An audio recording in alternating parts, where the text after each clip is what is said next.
Nanti untuk Piala Dunia 2026, kamu dukung negara mana aja nih? Kalau aku dukung negara, ya jelas itu negara Spanyol sama Belanda.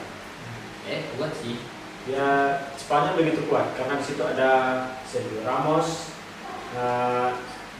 Gavi dan Pedri. Kalau aku sendiri sih dukungnya Inggris sama Portugal. Kenapa kau bisa dukung? Karena ya mereka itu sangat kuat karena ada Phil Foden, ada Jack Grealish, Portugal ada Joao Cancelo dan teman-temannya. Tapi kamu tahu gak sih kalau 4 negara tersebut pernah menjajah Indonesia? Sepertinya pernah mendengar, cuman kronologinya belum pada jelas sekali. Bisa dijelaskan? Oke. Jadi proses kedatangan bangsa Eropa di Indonesia, nah sejarahnya yang pertama yaitu perjalanan transformatif yang mengubah takdir sebuah kepulauan dan membentuk dunia modern. Latar belakangnya mengapa bangsa Eropa menjajah Indonesia. Yang pertama itu karena rempah-rempah yang sangat berlimpah di daerah timur.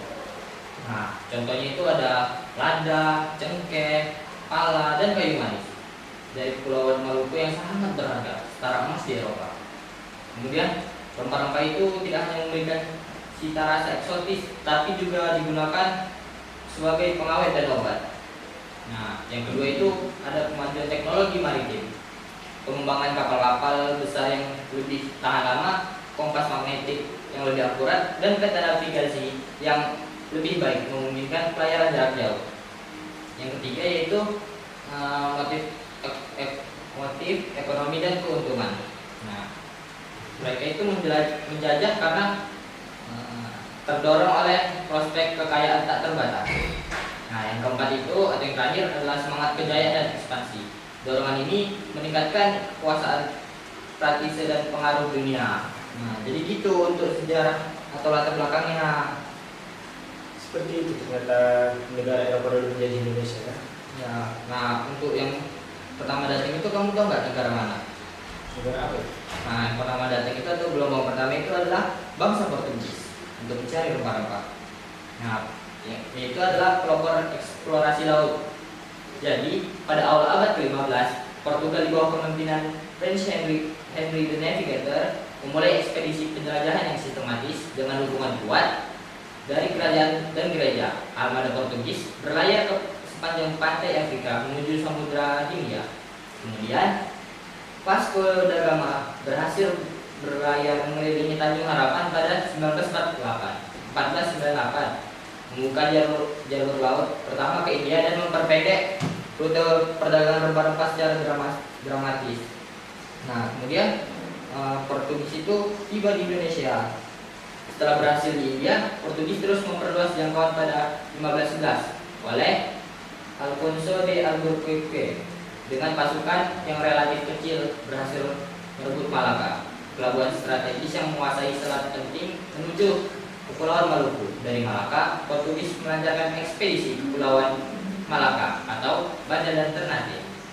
Nah, jadi untuk sejarah singkatnya pada 1498 Vasco da Gama mencapai India. Yang kedua pada 1511 Albuquerque merebut Malaka.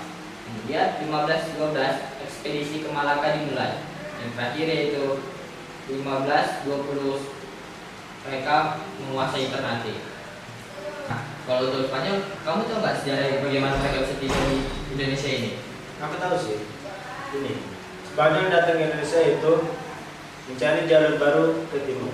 Sementara Portugis mendominasi rute melalui Afrika dan Samudra Hindia, Spanyol mencari rute alternatif ke wilayah timur yang kaya rempah-rempah dengan belayar ke barat melintasi Samudra Pasifik. Yang pertama, rute barat. Spanyol menemukan jalur alternatif melalui Samudra Atlantik dan Pasifik. Yang kedua, pelabuhan Filipina. Spanyol menguasai Filipina sebagai basis operasional di Asia Tenggara. Yang ketiga, ekspansi terbatas. Pengaruh Spanyol tetap terbatas pada Filipina jarak jauh dan pusat perdagangan tengah. Dampak keterbatasan Spanyol di Indonesia.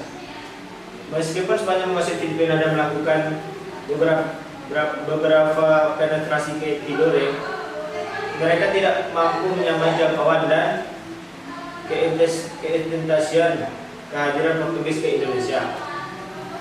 Rute mereka terlalu panjang, sumber daya terbatas, dan fokus utama mereka tetap pada Filipina. Akibatnya, Spanyol menjadi pemain sekunder dan dalam kompetisi untuk mendominasi perdagangan rempah-rempah di Indonesia. Oh, jadi begitu ya. Terus kalau Belanda itu bagaimana? Belanda munculnya VOC dan higienis dagang. Pada akhir abad ke-16, awal abad ke-17, Belanda muncul sebagai pemain dominan yang mengalahkan Portugis dan Spanyol. Strategi bisnis mereka yang revolusioner dan yang superior memposisikan mereka untuk menguasai perdagangan rempah-rempah selama 3 abad ke depan, yaitu pembentukan VOC, Vereniging Oost Indies Company. Pada tahun 1602, pemerintah Belanda memberi charter kepada Dutch East India Company atau VOC, sebuah perusahaan dagang yang didukung penuh oleh negara dengan kekuatan militer dan administratif. VOC adalah inovasi organisasi revolusioner, bukan hanya perdagangan tetapi entitas semi negara dengan wewenang menjalankan perang dan mendatangi perjanjian dan menjalankan pemerintahan. Struktur pertama yaitu struktur korporat. VOC adalah perusahaan saham pertama di dunia yang memiliki investor yang dapat memperdagangkan saham mereka, ciptakan sistem perdanaan stabil dan berkelanjutan. Yang kedua, kekuatan militer. VOC memiliki armada kapal perang yang kuat, pasukan tentara bayaran, dan kemampuan untuk membangun benteng pertahanan di seluruh kepulauan. Dan yang ketiga, efisiensi dagang. Sistem manajemen tersentral VOC kemungkinan kontrol hanya memonopoli perdagangan dan akumulasi modal yang sangat efisien. Strategi penaklukan VOC di Indonesia. Strategi VOC menggabungkan kekuatan militer dan manipulasi politik dengan sempurna. Mereka mengusir Portugis dari kota penting, mendatangi perjanjian eksklusif dan penguasaan lokal yang merugikan kompetitor, dan secara sistematis menghapus persaingan dagang. Pada VOC telah menguasai mayoritas perdagangan rempah-rempah dan membentuk fondasi Hindia Belanda yang akan berlangsung hingga 1945. Jadi begitu ya kedatangan bangsa Belanda di Indonesia. Nah, kalau Inggris aku tahu nih dikit-dikit. Nah, Inggris itu persaingan dan pengaruh sementara. Kedatangan bangsa Inggris di Indonesia.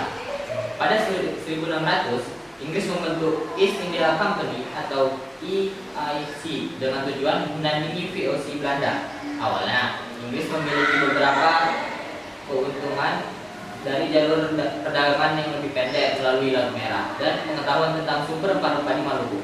Namun, VOC Belanda dengan organisasi yang lebih kuat dan dukungan militer yang lebih besar segera mendominasi. Persaingan antara Inggris dan Belanda menjadi sangat sengit dan bahkan berubah menjadi konflik militer terbuka. Nah, kemudian tercetuslah pertempuran Inggris dan Belanda. Perang dagang antara kedua perusahaan mencapai puncaknya dengan Massacre of Amboina pada tahun 1623, di mana VOC Belanda menjalankan eksekusi brutal terhadap pedagang Inggris yang dicurigai melakukan espionase. Peristiwa ini menjadi titik balik dan mengakhiri ambisi Inggris untuk mendominasi perdagangan rempah-rempah di Indonesia. Nah, yang pertama itu adalah penguasaan Pulau Ram oleh Belanda. Inggris kehilangan kontrol atas Pulau Ram di Banda, sumber pala yang sangat berharga, kepada VOC Belanda dalam perjanjian Breda 1667. Inggris menerima Pulau Manhattan atau sekarang disebut New York sebagai kompensasi atau pertukaran yang ironisnya lebih